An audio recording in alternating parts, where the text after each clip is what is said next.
Welcome to This Explainer. For decades, history books have kind of painted this terrifying picture of World War II, right? An unstoppable German war machine that was only very gradually, painfully ground down. But today, we're tossing out that conventional narrative. We are going straight to the data and the source material to reveal the hidden mechanics behind the collapse of the Axis powers. We're going to see exactly how, and more importantly, why they actually failed. So, right off the bat, let's tackle this massive hook. Was the German military literally doomed from the very beginning just because the Allies were so much bigger, or did they actually throw away a guaranteed victory through their own catastrophic blunders? It's a huge debate among historians, and honestly, as we dig into the numbers and the strategic maps today, you might just find your own answer completely changing. What's absolutely fascinating is the stark contrast between the myth and the reality. Those old propaganda reels showed perfect, invincible ranks of armor, but behind the smoke and mirrors, the Axis war effort was deeply flawed. It was stretched unimaginably thin across way too many fronts, and they were trying to fight a total war with just a fraction of the raw materials they actually needed to pull it off. To really understand this massive global conflict, we're going to explore Germany's defeat through four distinct pillars: strategy, economics, intelligence, and finally, leadership. All right, let's jump straight into pillar number one, strategy, and a single map-level decision that fundamentally changed the world. Just think about the sheer, mind-boggling vastness of the Eastern Front back in 1941. German forces didn't just fight the Red Army, they were basically swallowed up by the immense geography itself. They had a tiny amount of force spread over an unbelievable amount of space, constantly battling primitive, unpaved roads that were literally tearing their mechanized units to pieces. Now, here is where things go totally off the rails. It's August 1941, and the German army is basically standing on the threshold of a shattering victory. They are pushing straight toward Moscow, which was the central hub for all Soviet rail networks and housed 20% of their heavy industry. But then, Hitler makes a fateful choice. He personally ordered his panzers to halt their advance and divert hundreds of miles south to Kyiv. His generals were absolutely furious because they knew this one diversion could literally cost them the entire war. And, well, they were completely right. This catastrophic delay threw away whatever was left of the dry summer weather. By the time those panzers finished up in Kyiv and finally turned back toward Moscow, they drove straight into the Rasputitsa, the infamous Russian mud season. Those unpaved roads turned into literal oceans of mud, grinding the entire German advance to a dead halt. That single, terrible decision handed the Soviets 2 vital months to draft millions of new troops, crank up tank production, and turn their capital into an absolute fortress. Which perfectly tees up our second pillar, economics, and the war of resources. Because strategy is one thing, but sheer manufacturing output is what dictates survival.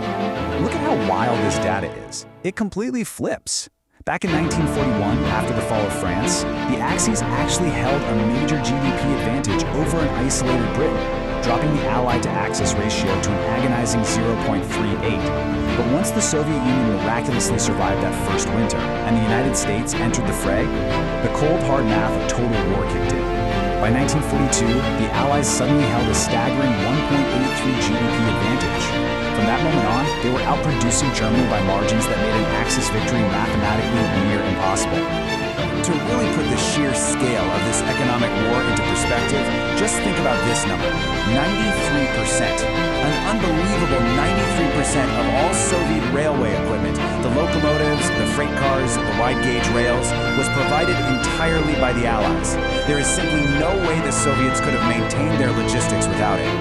And it went way beyond just trains. The Allied Lend-Lease lifeline literally subsidized Soviet survival while they packed up their entire industrial base and moved it east. The US and Britain pumped in over 400,000 trucks, basically motorizing the Red Army overnight.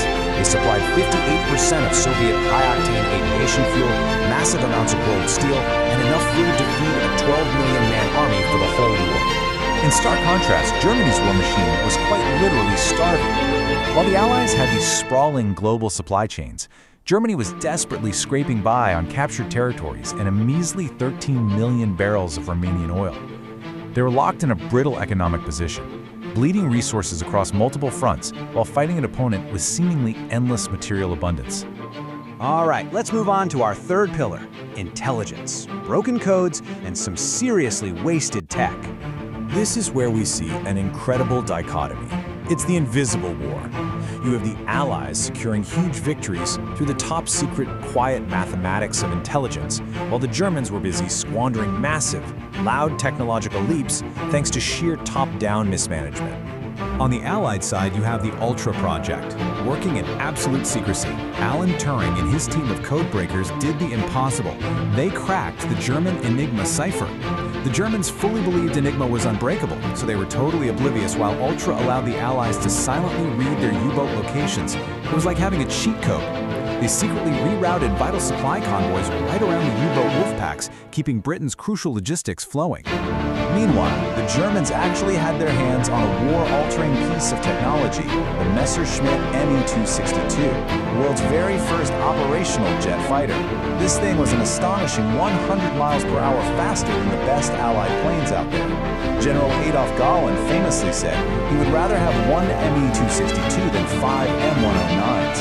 The Luftwaffe desperately wanted to use this jet to just shred the incoming Allied bomber formations that were leveling German industry. But here comes Hitler. Foaming with rage, he disastrously intervenes. When he was told it was built as a fighter, he completely lost his temper. He rigidly demanded his cutting-edge interceptor be redesigned and used as a low-altitude blitz bomber. I mean, it's crazy. That decision completely negated the jet's speed advantage. It was way too fast to bomb accurately. And by forcing it into a bomber role, Hitler basically wasted the one weapon that might have actually regained air superiority over Germany. And honestly, that perfectly sets up our fourth and final pillar, fatal leadership failures. We can clearly see how grand strategy and advanced tech all break down when they're subjected to toxic micromanagement and literal temper tantrums. Hitler's hubris became his military's own worst enemy. He just consistently ignored, overruled, and eventually purged his most experienced military commanders. Remember that catastrophic panzer diversion away from Moscow to Kyiv we talked about? Well, his chief of the general staff, General Halder, was so furious over that specific decision that he actually offered his resignation in protest. The military experts knew the right moves, but the leadership simply refused to listen. And this disastrous micromanagement ultimately hit rock bottom with his rigid stand-fast orders, the most famous, of course, being the Battle of Stalingrad. When the German Sixth Army was encircled, Hitler explicitly forbade them to retreat. Instead, he promised this grand Luftwaffe airlift that proved completely, hopelessly inadequate. General Paulus's forces were trapped in a freezing Russian winter, utterly starved of fuel and ammunition. Without the fuel to even attempt a breakout, one of Germany's greatest field armies was slowly and entirely annihilated. So, as we wrap up this explainer, I want to leave you with a really provocative thought. We've seen the staggering strategic blunders, the overwhelming economic disparities, the totally wasted intelligence, and the fatal leadership flaws. But considering all of that, what if just one of these four pillars hadn't collapsed? If they hadn't diverted from Moscow, or if they had actually used the Me-262 jet properly, how completely different might the world look today if Axis hubris hadn't blinded them to their own fatal flaws? It's a chilling reminder for sure of how history really just hinges on a handful of pivotal decisions. Thanks so much for joining me, and keep questioning the history you think you know.